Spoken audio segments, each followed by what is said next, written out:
नमस्कार, आप देख रहे यूपी तक और आपके साथ मैं हूं सुषमा। राजस्थान के उदयपुर में हुई कन्हैया लाल की हत्या में दावते इस्लामी नामक संगठन का नाम सामने आया है।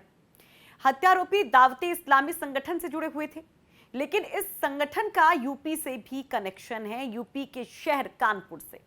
कानपुर में बीते कई सालों से दावते इस्लामी एक्टिव है और इस संगठन की तरफ से शहर के तमाम मुस्लिम बहुल इलाकों में 1 साल पहले तक चंदा इकट्ठा किया जा रहा था।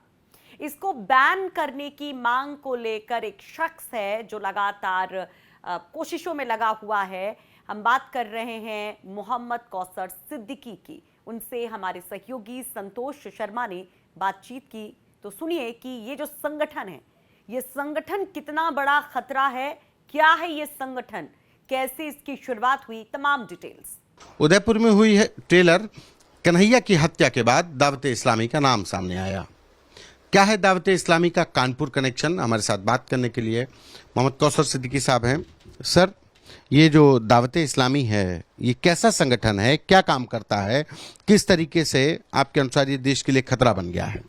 देखिए, ये पाकिस्तानी बेस्ड संगठन है, जिसको ये बताया जाता है कि ये धर्म का प्रचार प्रसार करने के लिए संगठन बना है, लेकिन वास्तव में इसका उद्देश्य जो था, ये खुद पाकिस्तानी सेना ने इस बात को स्वीकार किया है कि ये हमारा फंडेड संगठन है, वो पैसा देता है और पाकिस्तान का संगठन है। तो पाकिस्तान तो जाहिर सी बात है हमारे मुल्क का हमेशा दुश्मन रहा है, तो ये कोई यहाँ नेक इरादों से तो आए नहीं होंगे। जिस तरीके की चीज़ें सामने आ रही हैं, तो ये जाते हैं लोगों के बीच में, मुस्लिम क्षेत्रों में ये काम करने की कोशिश करते हैं। वहाँ जा करके वहाँ की मस्जिदों पर कब्जा करते हैं, वहाँ के इमाम मुअज्जिनों को हटा करके, कमेटियों को हटा करके अपने लोगों को बिठाते हैं और वो विचारधारा का प्रचार प्रसार करते हैं, जिसका नतीजा आपने उदयपुर में देख लिया है। ये उसी कट्टरपंथी विचारधारा को आगे बढ़ाने के लिए ये संगठन बना हुआ है।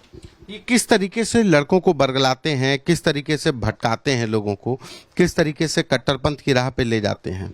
देखिए, इन्होंने एक हदीस गढ़ी है, मन सब्बा नबियन फक्तुलहू, यानी गुस्ताखे नबी को कत्ल कर दो।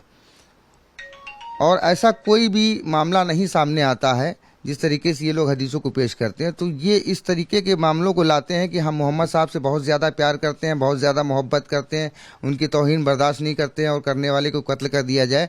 तो ये एक सोची समझी रणनीति के तहत है, जो पिछले 15-20 सालों से पाकिस्तान में उत्पन्न हुई थी। वो चीज़ें दावते इस्लामी के ज़रिए और दूसरे कट्टरपंथी जो आतंकी है उनके भारतीय मित्रों के ज़रिए भारत में वो आ चुकी है और उस पर ही काम चल रहा है।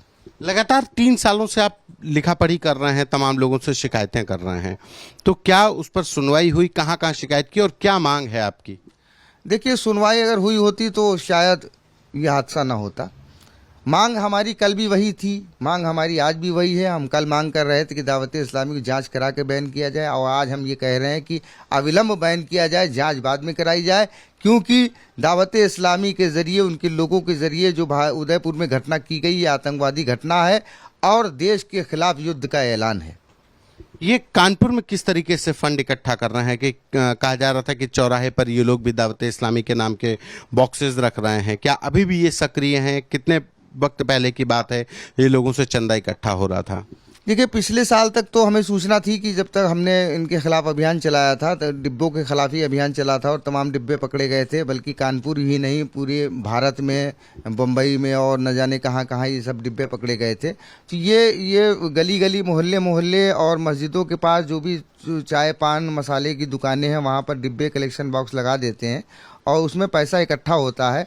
पैसा इकट्ठा होता है, उन्हीं डिब्बों में लिखा हुआ है कि मदनी चैनल को प्रमोट करने के लिए ये पैसा दिया जा रहा है।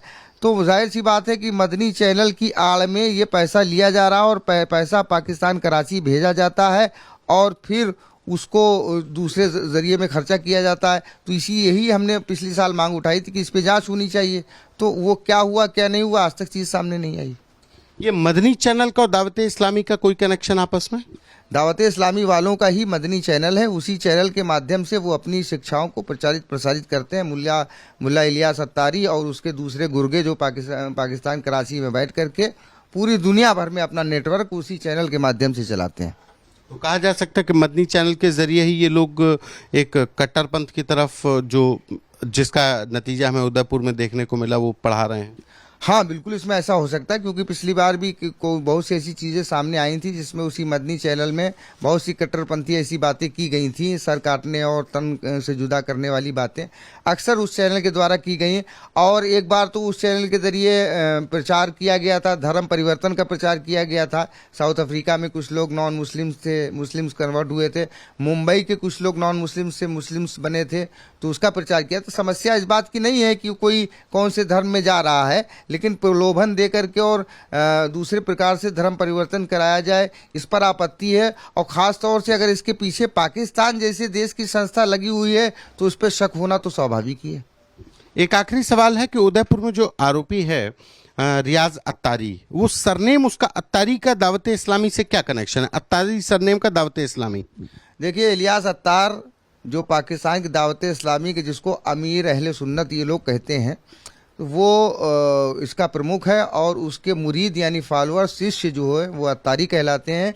दावत इस्लामी में जो भी व्यक्ति शामिल होता है वो अपना जो है सरनेम जो है वो अत्तारी लगाता है। अत्तारी इस बात का प्रूफ है कि वो दावत इस्लामी का मेंबर है। धन्यवाद। ये थे मोहम्मद कौसर सिद्दीकी साहब, जो लंबे समय से दावत इस्लामी को बैन करने के लिए लिखा पढ़ी कर रहे हैं, तमाम जगह शिकायतें कर रहे हैं। कैमरा पर्सन रोहित के साथ संतोष कुमार, यूपी तक।